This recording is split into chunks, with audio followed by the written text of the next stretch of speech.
Donc notre thème, c'est « Vivons et soyons l'Église ». Dans cette expression « Vivons et soyons l'Église », il y a une notion d'ensemble, puisque c'est la première personne du pluriel qui est utilisée, « Vivons et soyons l'Église ». Il y a aussi une notion d'ensemble, il y a une notion d'implication, quelque chose de fort. Et mon thème ce matin sera sur cette pensée d'être ensemble, mais dans cet ensemble, il y a aussi de la place pour chacun. Et il n'y a pas d'église sans ensemble, et il n'y a pas d'église sans l'implication de chacun. Je voudrais souligner particulièrement que l'engagement personnel de chacun est important afin de construire cet édifice qui est donc un ensemble, l'ensemble d'hommes et de femmes qui confessent Jésus comme leur sauveur. Je voudrais déjà t'interpeller, toi qui m'écoutes, pour te dire, Dieu a besoin de toi. Dieu a besoin de toi. Alors tu peux regarder à côté de toi, si tu es seul chez toi, voilà, il n'y a personne d'autre à qui Dieu s'adresse, puisque tu es tout seul chez toi. Si tu es accompagné, si il y a quelqu'un chez toi, ou si tu es là réuni avec les frères et sœurs rue Berzelius, il n'en reste pas moins vrai que c'est à toi que Dieu s'adresse, à toi personnellement. Dieu a besoin de toi. N'oublions jamais que le Seigneur Jésus a dit « Ce n'est pas vous qui m'avez choisi, mais c'est moi qui t'ai choisi, qui vous ai choisi, et je vous ai établi afin que vous alliez et que vous portiez du fruit et que votre fruit demeure jusque dans la vie éternelle. » Oui, Dieu a besoin de toi. Mais permettez-moi de dire aussi que si Dieu a besoin de toi, ton prochain, quel qu'il soit, et qui est ton prochain, il faut relire la parabole du bon samaritain, et parce que quelqu'un un jour a posé la question à Jésus, mais qui est mon prochain? Et tu relis la parabole du bon samaritain et tu verras qui est ton prochain. Non seulement Dieu a besoin de toi, mais aussi ton prochain, quel qu'il soit, a besoin de toi. Nous sommes donc des instruments entre les mains de Dieu pour glorifier Dieu, pour le célébrer, mais aussi pour le servir auprès de notre prochain, auprès de ceux et celles qui nous entourent. L'Église n'est autre qu'un édifice, ce temple de Dieu, cette construction divine. Et pour construire cet édifice, il y a un certain nombre de points qu'il faut respecter. Je vous parle de construction et d'être ensemble. Construire ensemble implique une vision commune, implique un projet commun, implique aussi une volonté d'unité. Et je dirais que c'est là le premier point sur lequel je voudrais insister. Être ensemble ne veut pas dire que chacun fait ce qu'il veut. Mais il y a une notion d'unité à souligner et à vivre. Je vous lis ce texte dans l'Évangile selon Jean, chapitre 17, et au verset 20, Le Seigneur Jésus dit, ce n'est pas pour eux seulement que je prie, mais encore pour ceux qui croiront en moi par leur parole, afin que tous soient un.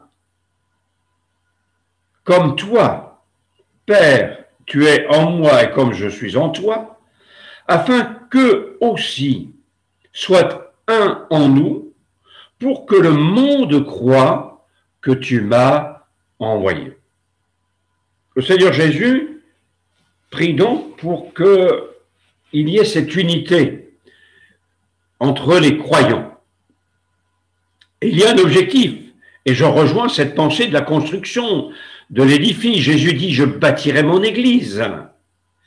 Pour construire cet édifice, nous avons besoin d'être ensemble. Et le fait d'être ensemble et d'avoir une vision commune et avoir cette volonté d'être unis aura pour résultat la continuité de cette construction, une construction qui va être solide, afin que le monde voit, connaisse que tu m'as envoyé, qu'ils voient que ils sont un, que nous sommes un, que tu m'as aimé, que tu les as aimés.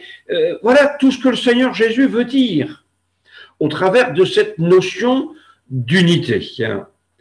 Il faut que l'Église, nous dont les uns et les autres, nous soyons unis pour construire cet édifice. Paul dit, je vous exhorte donc, moi le prisonnier dans le Seigneur, à marcher d'une manière digne de la vocation qui vous a été adressée en toute humilité et douceur, avec patience, vous supportant les uns les autres, avec charité, vous efforçant de conserver l'unité de l'esprit par le lien de la paix. J'aime beaucoup ce verset, parce que quand Jésus prie, il dit qu'il soit un comme nous sommes un, moi en eux, toi en moi, qu'il soit parfaitement un, afin que le monde connaisse que tu m'as envoyé et que tu les as aimés comme tu m'as aimé. On a un sentiment d'idéal lorsqu'on lit ce texte du Seigneur Jésus.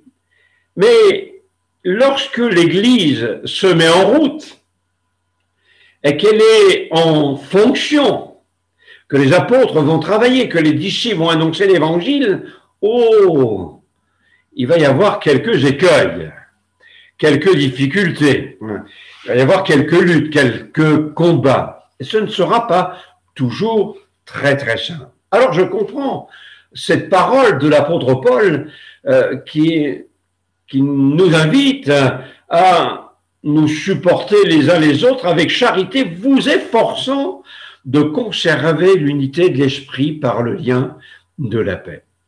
Je l'ai dit lors d'une autre méditation, donc sur cette notion de la construction de l'Église, que l'Église est aussi comme un corps, et elle est composée de membres que nous sommes. Et nous avons des personnalités différentes, des caractères différents, nous avons un vécu différent, nous avons une culture différente. Mais malgré toutes ces différences, le Seigneur nous appelle à travailler ensemble. Travailler ensemble, c'est se respecter les uns les autres, c'est s'écouter les uns les autres, c'est veiller sur un certain nombre de choses. Et Paul nous le dit, vous supportant les uns les autres. Je rends grâce à Dieu de ce que vous êtes facile à supporter, mais peut-être que vous avez un peu de mal à me supporter. Mais en tout cas, c'est ce qu'on doit faire, se supporter les uns les autres. Et dans cela, il y a une démarche, c'est celle de se dire, mais on doit rester un. Nous devons être ensemble et vivre une unité. J'aime beaucoup l'image du corps pour représenter l'Église de Jésus-Christ. le corps est composé de je ne sais combien de cellules. Mais s'il arrive à un moment donné qu'une cellule soit un peu malade et qu'elle fasse un peu la difficile, oh, ça génère des complications sur le plan de l'organisme. Et je dirais que c'est la même chose au niveau de l'Église. Si un des membres veut faire un peu n'importe quoi et dans des ordres où ça génère des complications à l'intérieur du corps.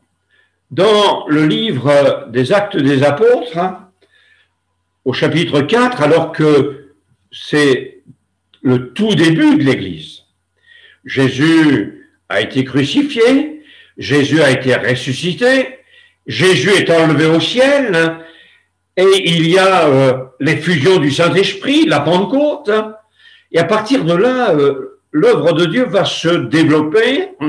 Et il nous est dit que le jour de la Pentecôte, il y a eu plusieurs milliers de personnes qui se sont ajoutées à l'Église.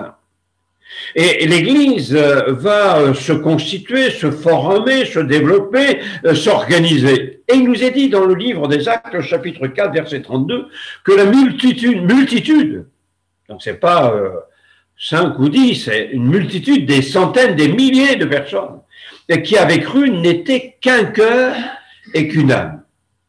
Nul ne disait que ses biens lui appartiennent, sont propres, mais ils avaient tout en commun, ils mettaient tout en commun. Il y avait cette notion d'être ensemble et construire l'œuvre de Dieu ensemble.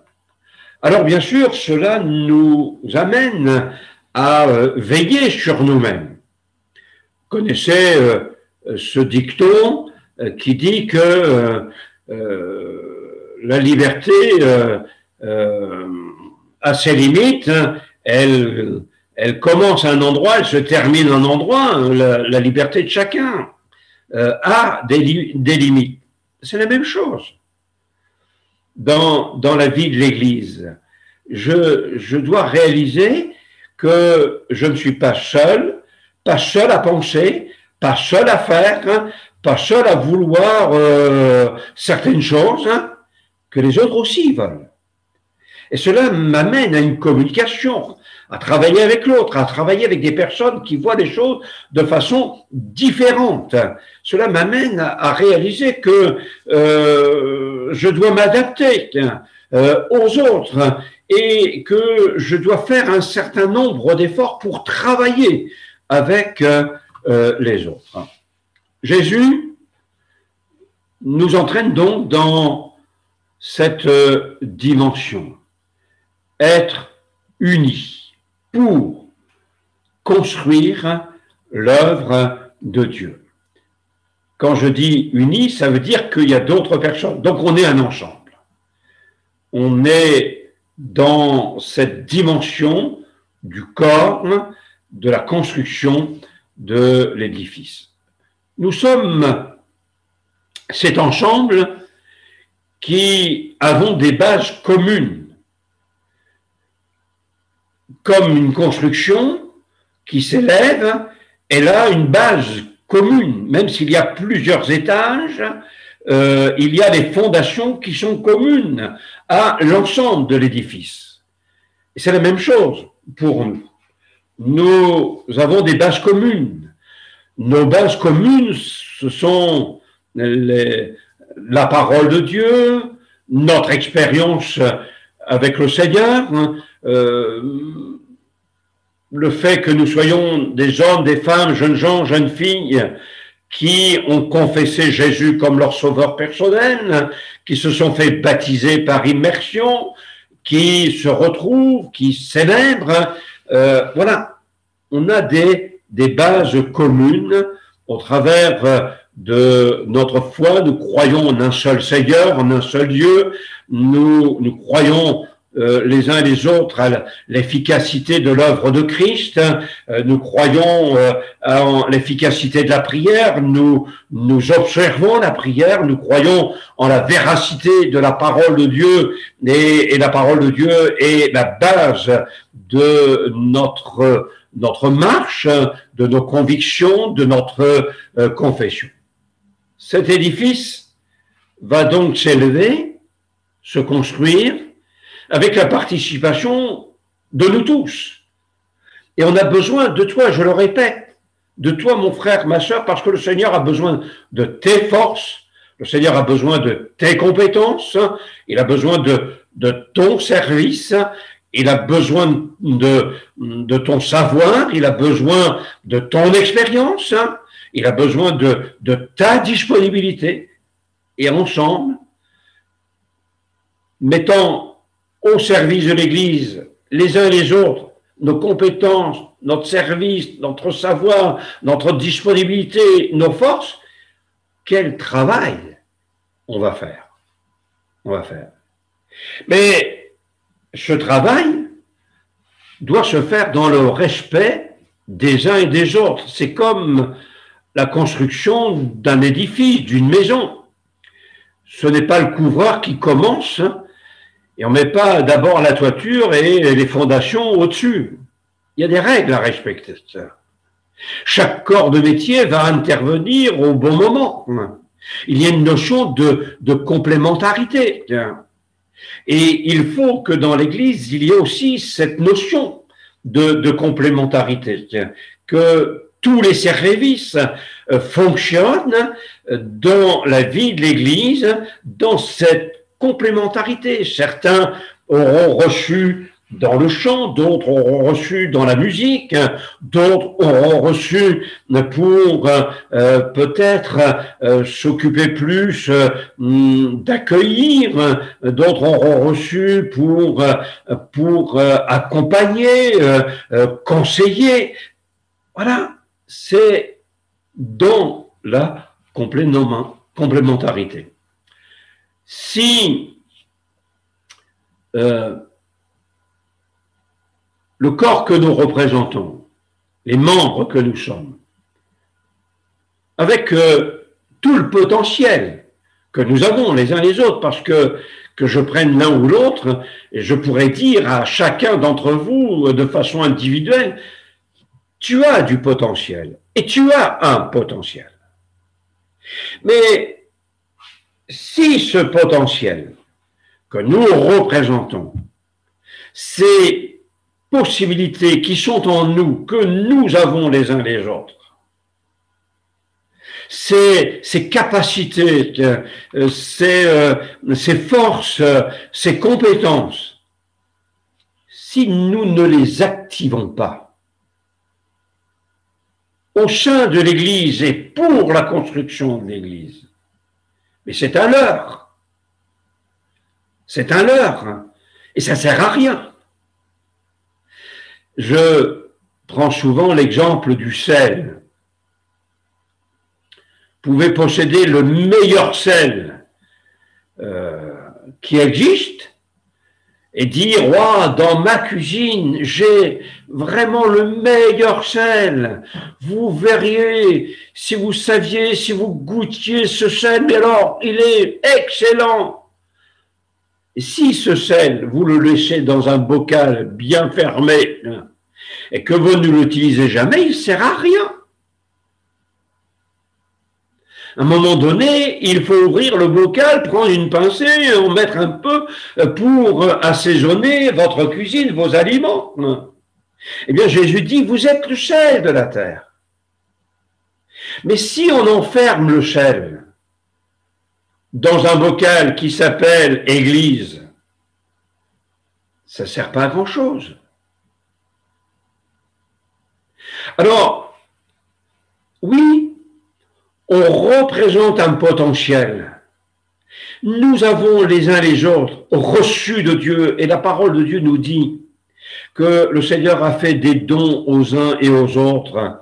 Il a déposé en chacun d'entre nous au moins une mine, au moins un talent. Certains en ont reçu plus que d'autres, mais Dieu a déposé en chacun quelque chose. Il faut que ce quelque chose soit activé. Activé pour que cela porte du fruit. Donc, il y a un ensemble qui va travailler, et dans cet ensemble, chacun doit trouver sa place. Chacun doit se mettre en route, j'allais dire, doit se mettre dans la fonction, dans l'exercice, pour assumer ce que le Seigneur lui a confié. Vous pourrez relire le chapitre 6 du livre de Josué, au moment où le peuple va s'engager, se lever pour conquérir le pays promis, et notamment la ville de Jéricho. Josué reçoit les consignes de Dieu.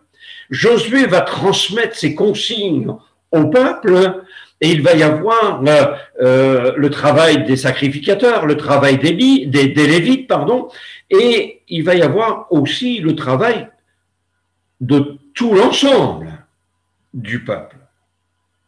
Certaines consignes seront données. Mais ce que je remarque, c'est qu'au verset 5 et au verset 20, il y a une expression qui est laissée dans la parole de Dieu, où il est dit « chacun devant soi ». Chacun devant soi. Au moment où les trompettes allaient retentir, chacun devait s'engager dans la conquête de Jéricho. Il n'était plus question ici de telle ou telle catégorie de personnes, comme ce fut le cas à un moment donné, il y avait le travail de certaines tribus, il y avait aussi le travail des sacrificateurs, le travail du souverain sacrificateur. Mais là, dans cette conquête, il nous est dit que chacun devait monter devant lui. Ils faisaient tous partie du peuple de Dieu et tous devaient prendre leur responsabilité. Dans la vie de l'Église, il en est de même. Il n'y a pas dans l'Église la religion de l'individualité, de l'individualisme. L'individualisme tue et fait mal. Et dans l'individualisme, il y a une notion d'orgueil, d'égoïsme. Et cela fait mal. L'œuvre de Dieu, c'est ensemble, où chacun prend sa place, bien sûr, dans le respect des consignes que le Seigneur nous donne, dans le respect de ce que le Seigneur nous donne, nous communique, et dans le respect des frères et sœurs. Chacun doit prendre sa place, et ne l'oublions pas que chacun rendra compte à Dieu pour lui-même. Dans l'Évangile selon Matthieu, au chapitre 20, vous avez cette parabole de cet homme qui arrive sur la place et qui voit que certaines personnes n'avaient pas été engagées à aller travailler dans sa vigne. Alors il leur dit, mais pourquoi vous tenez-vous ici toute la journée sans rien faire? Alors ces gens vont répondre, c'est que personne ne nous a demandé. Oh mon frère, ma sœur, est-ce que quelquefois on est un peu comme ça, on n'est pas un peu comme ça, où on dit mais on m'a rien demandé? N'est-ce pas se désintéresser de l'Église? N'est-ce pas se désintéresser de la vie de l'Église et de la mission que l'Église doit remplir? Je suis sûr que si tu réfléchis bien, tu vas trouver quelque chose à faire. Tu vas trouver ta place à l'intérieur de l'Église. Chacun doit trouver sa place. Alors Jésus dit, mais allez aussi à ma vigne. Il n'est pas trop tard, mon frère, ma sœur, pour te lever et t'engager et prendre vraiment ta place. Il y a les ouvriers de la première heure, il y a les ouvriers de la dernière heure.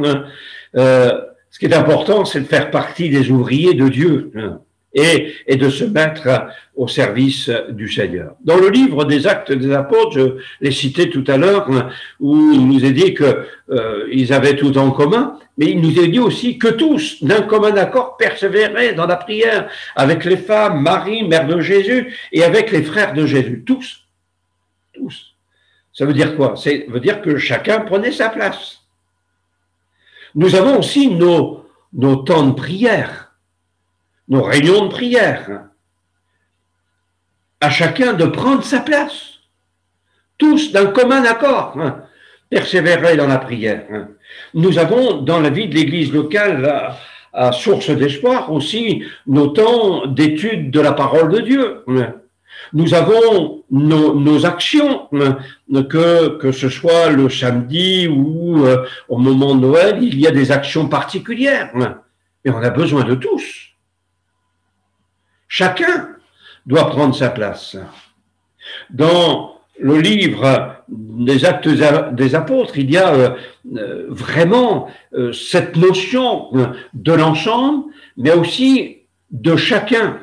Il nous est dit que la crainte s'emparait de chacun et il se faisait beaucoup de prodiges et de miracles par les apôtres. Tous ceux qui croyaient étaient dans le même lieu et ils avaient tout en commun. Ils vendaient leurs propriétés, leurs biens, ils en partageaient le produit entre tous selon les besoins de chacun. Ils étaient chaque jour tous ensemble, assidus au temple, ils rompaient le pain dans les maisons, prenaient leur nourriture avec joie, simplicité de cœur, louant Dieu, trouvant grâce auprès de tout le peuple, et le Seigneur ajoutait chaque jour à l'Église ceux qui étaient sauvés. Nous avons là l'exemple type de ce qu'est l'Église, de ce qu'elle doit être. Ensemble, où chacun prend sa place. Et ça a un tel impact que le Seigneur bénissait. Il y avait de la joie, il y avait de la simplicité, il y avait de la louange, mais aussi il y avait une action auprès de tout le peuple. Et le Seigneur ajoutait chaque jour à l'Église ceux qui étaient sauvés.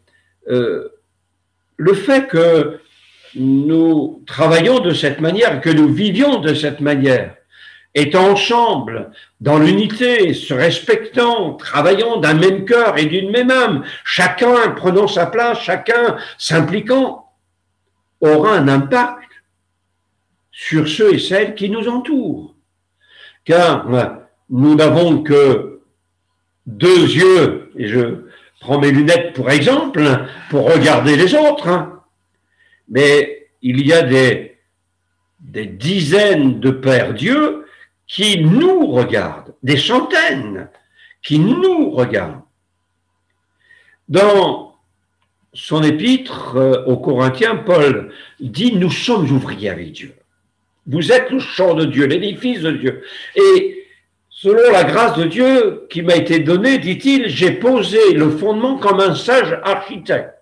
Un autre a bâti dessus. C'est l'ensemble. » Mais voilà ce que dit Paul. Mais que chacun prenne garde à la manière dont il bâtit dessus, car personne ne peut poser un autre fondement que celui qui a été posé, savoir Jésus-Christ, la base commune, le fondement commun. Or, si quelqu'un bâtit sur ce fondement avec de l'or, de l'argent et des pierres précieuses, du bois, du foin, du chaume, l'œuvre de chacun sera manifestée, car le jour la fera connaître, parce qu'elle se révélera dans le feu, et le feu éprouvera ce qu'est l'œuvre de chacun. Le feu éprouvera l'œuvre de chacun. Et lorsque nous comparaîtrons devant Dieu, il ne s'agira plus de dire c'est l'Église sans espoir, mais Dieu considérera l'œuvre de chacun. À chacun, au chapitre 12, verset 7 de la première épître de Paul aux Corinthiens, il est dit « À chacun, la manifestation de l'Esprit est donnée pour l'utilité commune. » La vision de Dieu, c'est de donner à chacun quelque chose pour le bien des autres. pour l'ensemble. Mon frère, ma sœur, demande au Seigneur de recevoir ces manifestations de l'Esprit afin de participer à la construction de l'Église, de l'œuvre de Dieu, afin que, au travers de ce que tu vas manifester, au travers de ce que tu vas apporter, tu contribues à l'édification du corps de Christ, à l'utilité commune. À l'un est donné par l'Esprit une parole de sagesse, à un autre une parole de connaissance selon le même Esprit, à un autre la foi par le même Esprit, à un autre le don des guérisons par le même Esprit, à un autre le don d'opérer des miracles, à un autre la prophétie, à un autre le discernement des esprits, à un autre la diversité des langues, à un autre l'interprétation des langues. Un seul et même Esprit opère toutes ces choses, les distribuant à chacun en particulier comme il veut. Est-ce que tu pries dans ce sens pour dire, Seigneur, je veux exercer ce que tu as prévu de me donner, ce que tu as déjà déposé pour faire du bien, parce que tu m'as donné, comme il est dit, Dieu les a distribués à chacun en particulier comme il veut. Est-ce que je prie pour cela? À chacun est donné quelque chose. Dans l'évangile selon Matthieu, il nous est dit au chapitre 16 que le Fils de l'homme viendra dans la gloire de son Père avec ses gens et il leur rendra à chacun selon ses œuvres. Un ensemble uni, un ensemble où bien sûr cette notion d'unité doit se développer parce que ce n'est pas gagné d'avance, comme je l'ai dit tout à l'heure, mais on va y travailler dans le respect des uns et des autres, laissant la place à chacun de s'exprimer. Et dans cet ensemble, chacun va prendre donc sa place. Il n'y a pas donc de place pour l'individualisme, il n'y a pas de place dans la vie de l'Église pour cette mentalité où chacun pourrait dire mais c'est pas à moi de le faire, c'est l'autre, ça appartient aux autres, etc. Il n'y a pas la religion de l'autre dans la vie de l'Église, mais chacun doit prendre sa place dans la prière, dans la louange, dans la vie de l'esprit, dans les services de l'Église. Je vais vous lire un petit texte où il nous est dit qu'ils étaient 4. Et voilà le nom de ces 4 personnes. L'un s'appelait chacun, l'autre s'appelait quelqu'un, l'autre s'appelait n'importe qui, et l'autre s'appelait personne. Il y avait un travail important à faire dans l'Église. Et chacun était certain que quelqu'un allait s'en occuper. N'importe qui aurait pu le faire, mais personne ne le fit. Quelqu'un en fut très fâché parce que c'était le boulot de chacun. Chacun pensait que n'importe qui pouvait le faire, mais personne ne réalisa qu'aucun ne le ferait. Moralité, chacun blâme quelqu'un lorsque personne ne fait ce que n'importe qui pourrait faire. Ça vous a plu? Ça vous parle? Eh oui. L'apôtre Paul s'adresse à Philémon et il lui dit « Tu as besoin d'Onésime. » Ah, c'est vrai qu'il ne t'a pas été utile jusque-là. Et c'est vrai qu'il y avait eu quelques petits problèmes avec Onésime.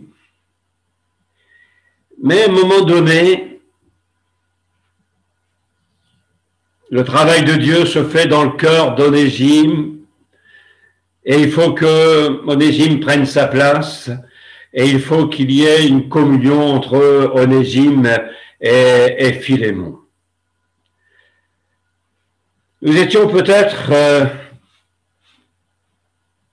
aussi comme Onésime, on est peut-être comme Onésime, mais les choses ne peuvent pas durer. Et Dieu veut nous transformer pour que si nous avons été inutiles ou si nous avons peut-être posé plus de soucis, à un moment donné, les choses doivent changer. Parce que le plan de Dieu, c'est que chacun soit utile et soit un instrument de bénédiction dans l'œuvre de Dieu. Et il y a eu ce travail dans le cœur d'Onésime où, après avoir passé des moments difficiles, il va devenir un instrument entre les mains du Seigneur. Je reviens à cette parabole du bon samaritain. Il y a la ville de Jérusalem, il y a la ville de Jéricho. Jérusalem représente la cité de Dieu, Jéricho représente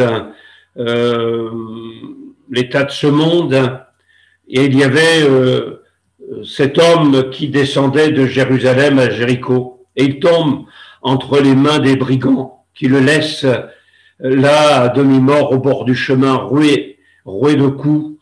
Il est presque sans vie, il est dans un drôle d'état, il est dans la souffrance. Et puis, sur ce chemin, il y a un pharisien qui passe, il y a un lévite qui passe, ni l'un ni l'autre ne s'arrête. Alors c'est vrai qu'il y avait la loi qui demandait à ce qu'on ne s'approche pas d'un mort ou de quelqu'un de mourant, sinon il fallait passer par un chemin de purification après. Et ça, c'était la loi. Or, il y a une autre loi qui règne dans la parole de Dieu, c'est la loi de l'amour. Jésus n'a-t-il pas été au-delà de certaines pratiques manifestant sa compassion et son amour? Jésus ne s'est-il pas arrêté sur le chemin de la veuve de Naïm et s'est approché de ce mort, le fils de la veuve, pour le ressusciter? Et parfois, il y a ce fonctionnement dans nos églises où on trouve des excuses, des prétextes. Et le Seigneur dit, au travers de cette parabole du Samaritain, du bon Samaritain au docteur de la loi, il dit, à ton avis, qui a été le prochain? Qui a exercé la bonne attitude? Alors, le docteur de la loi, il dit, mais celui qui a exercé la miséricorde. Et Jésus dit à ce docteur de la loi, va, et toi, fais de même. Fais de même. Nous devons considérer que notre société a besoin de nous. Nos contemporains ont besoin de nous. Et nous devons être cette Église vivante. Cette Église active, cette Église qui est en marche, où il y a cet ensemble bien coordonné, et qui va œuvrer, travailler, où chacun va prendre sa place. Parce que ce que tu ne fais pas, ce sera toujours un manque dans l'œuvre de Dieu. Construire ensemble, c'est avoir une vision commune de l'œuvre de Dieu, de l'Église locale. C'est s'engager dans le développement de l'œuvre de Dieu, dans la croissance de l'Église locale. Une absence de vision dans notre cœur est un problème. Si nous n'avons pas cette vision, c'est un problème. La parole de Dieu dit, faute de vision, le peuple périt. Et quand il n'y a pas cette flamme, ce cœur pour l'œuvre de Dieu, ça devient un souci. Le jeune Samuel était au service de l'Éternel devant Élie, nous est-il dit dans 1 Samuel, et la parole de Dieu était rare en ce temps-là, les visions n'étaient pas fréquentes. Ce qui fait qu'il y avait une certaine ambiance qui était là, il n'y avait pas d'entrain, il y avait comme un fardeau, c'était difficile, la vie du peuple était compliquée. Mais à partir du moment où il y a une vision, à partir du moment où il y a du feu dans le cœur des croyants, dans la vie de l'Église, alors on va produire quelque chose et il va se passer des choses extraordinaires. Dans l'Évangile selon Marc, il nous est parlé de la guérison de cet aveugle et Jésus lui dit, mais est-ce que tu vois bien, ça va? Alors il dit, mais je vois des hommes qui sont comme des arbres qui marchent. Alors Jésus va prier de nouveau et ça va être formidable, la guérison est totale, il va voir tout distinctement. Et quelquefois, on est un peu comme ça aussi. On a une certaine vision, mais c'est un peu faussé. Il faut prier pour que le Seigneur nous aide. Qu'on ait cette bonne vision des choses de Dieu, la vision de l'Église locale, la vision de l'œuvre de Dieu.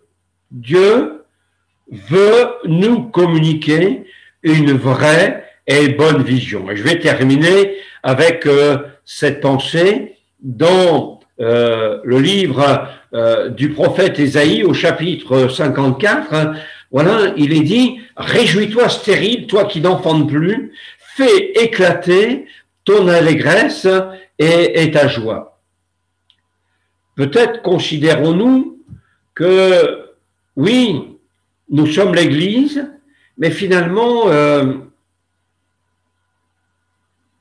ça se développe pas, ça avance pas, j'ai des difficultés, c'est difficile. Peut-être que ce matin, quelqu'un se dit, ah, mais moi j'ai du mal à trouver ma place, etc.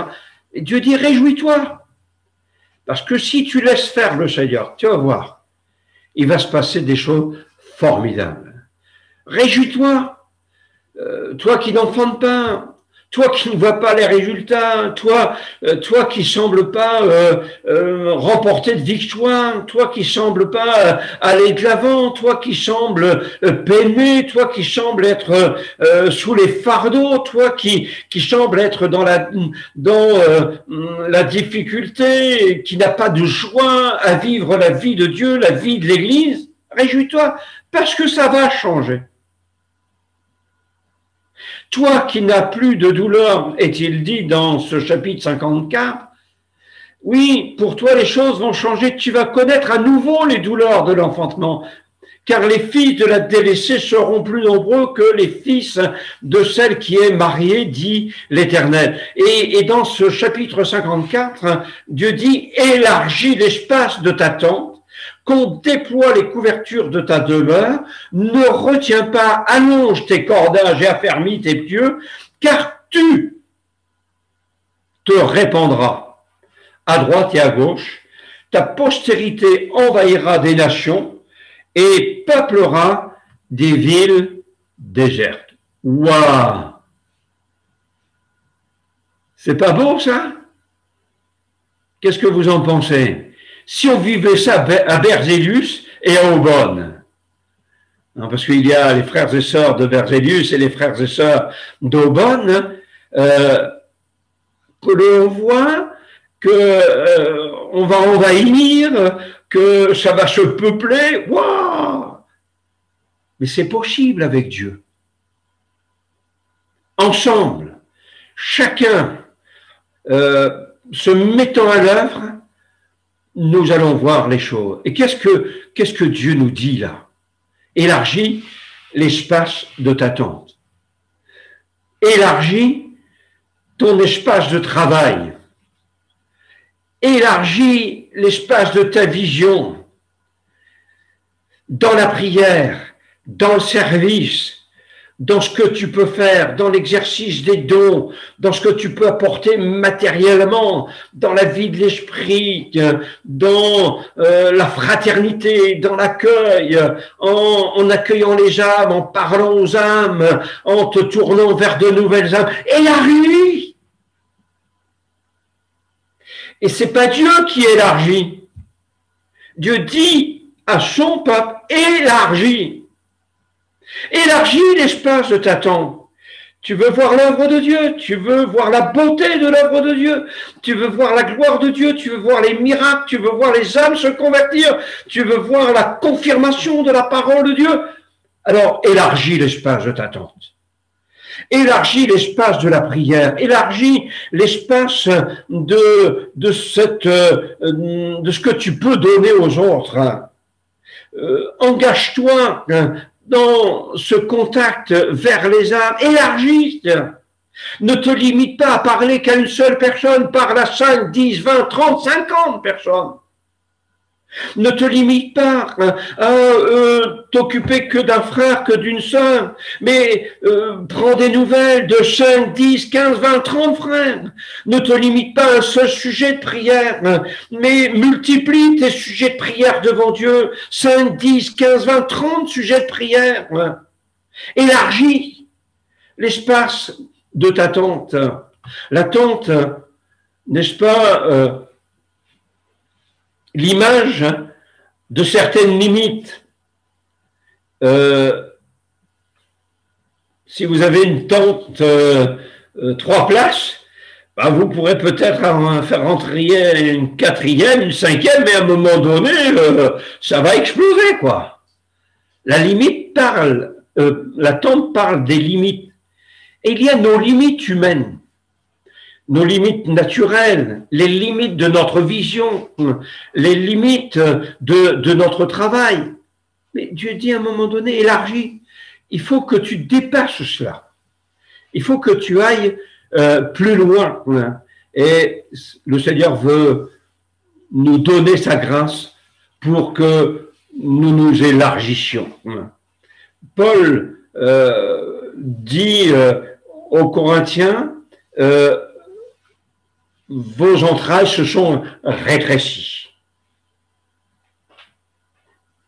Ça veut dire quoi? Ça veut dire que leur cœur s'était un peu fermé, alors que notre cœur doit s'élargir. Et je parle de l'amour pour les autres, l'amour de l'œuvre de Dieu. Il est dit aussi, déployer les couvertures. La couverture, on parlait tout à l'heure, juste avant le démarrage de ce culte, avec Marie-Ange, du froid.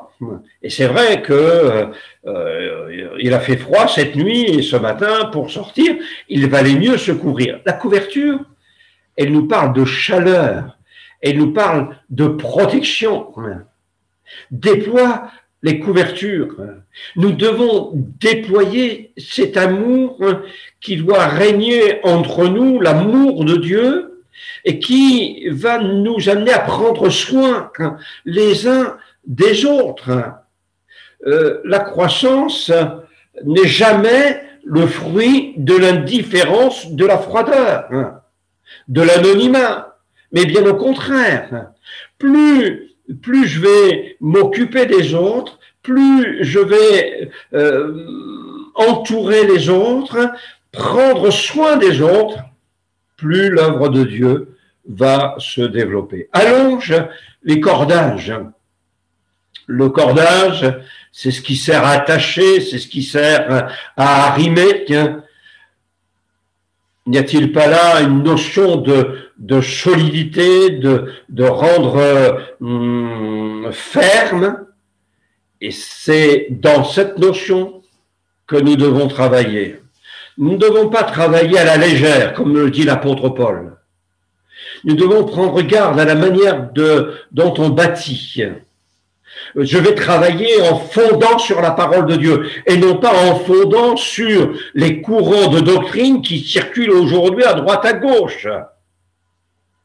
Je ne m'amuse pas à faire le tour des popotes, enfin, excusez-moi d'utiliser ce terme, le tour des églises pour savoir qu'est-ce qui se passe là-bas, comment, quelle méthode, etc. Non, non. L'affaire de Dieu et l'Église ne se construit pas avec des trucs, mais elle se construit avec solidité, fermeté, avec la parole de Dieu, avec cette vision que le Seigneur va nous communiquer. Et il faut que nous construisions pour que l'édifice soit solide, avec de l'or, de l'argent, des pierres précieuses, nous dit l'apôtre Paul. L'or représente la divinité de Dieu, et je pourrais développer chacune des significations. Nous devons construire de façon solide, allonger les cordages. Dans Osée, il est parlé des liens d'humanité, des cordages d'amour. Nous devons tisser des liens d'humanité, des liens d'amour entre les personnes. La division, les querelles, les animosités détruisent et sont l'œuvre du diable. Mais par contre, l'amour est de Dieu.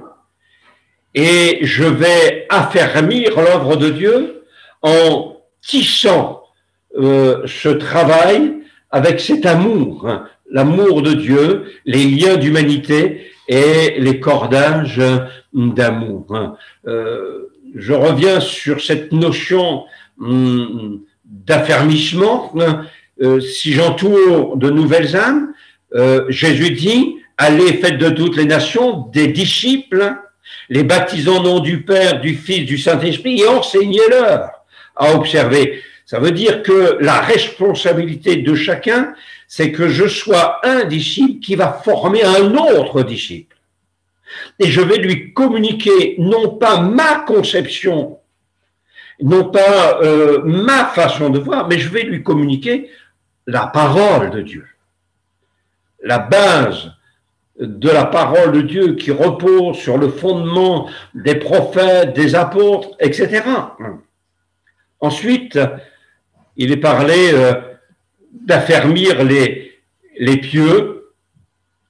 Je voudrais juste faire une comparaison et n'y voyez pas là quelque chose de négatif, mais plutôt quelque chose de positif.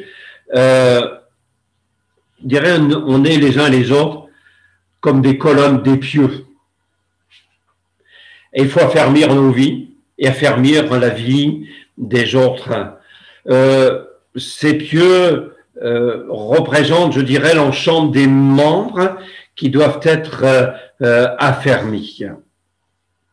Il faut que j'affermisse ma vie en enracinant ma propre vie dans la connaissance de la parole de Dieu. Est-ce que, je termine, nous désirons une Église en croissance qualitative et quantitative? Je pense que oui. Nous voulons voir l'œuvre de Dieu se développer, voir l'œuvre de Dieu aller de l'avant, des âmes être sauvées, l'œuvre de Dieu s'épanouir et qu'elle brille, qu'elle soit comme un flambeau. L'Église est dans la ville et pour la ville. Et nous devons briller là où nous sommes, là où nous vivons. Alors, investissons-nous les uns les autres. Que chacun prenne sa place. Travaillons dans l'unité. Soyons un même cœur, une même âme pour développer l'œuvre de Dieu. Que chacun prenne sa place et que chacun mette au service des autres ce qu'il a reçu de la part du Seigneur. Nous avons bien sûr un prix à payer. Ce prix, c'est la crucifixion de notre moi, de nos conceptions, de nos idées à la croix. Et il nous faut revêtir Christ. les sentiments de Christ et que la personne de Christ se développe en nous. Comprenons, mes frères et sœurs, que plus nous allons semer, plus nous allons œuvrer, travailler dans l'œuvre de Dieu, plus nous moissonnerons. Et la moisson n'est pas toujours précédée de moments faciles. La parole de Dieu nous le dit. Ceux qui sèment avec larmes moissonneront avec chant d'allégresse. Et je bénis Dieu pour les moissons qui ont déjà eu lieu, mais nous devons encore semer, et il nous faut semer de tout notre cœur, avec force, avec persévérance. Ça va peut-être nous coûter quelque chose, mais à un moment donné, on va se donner la main, et ensemble, on va bénir le Seigneur, parce que nous verrons la belle moisson et l'œuvre de Dieu qui va de l'avant. Que Dieu vous bénisse.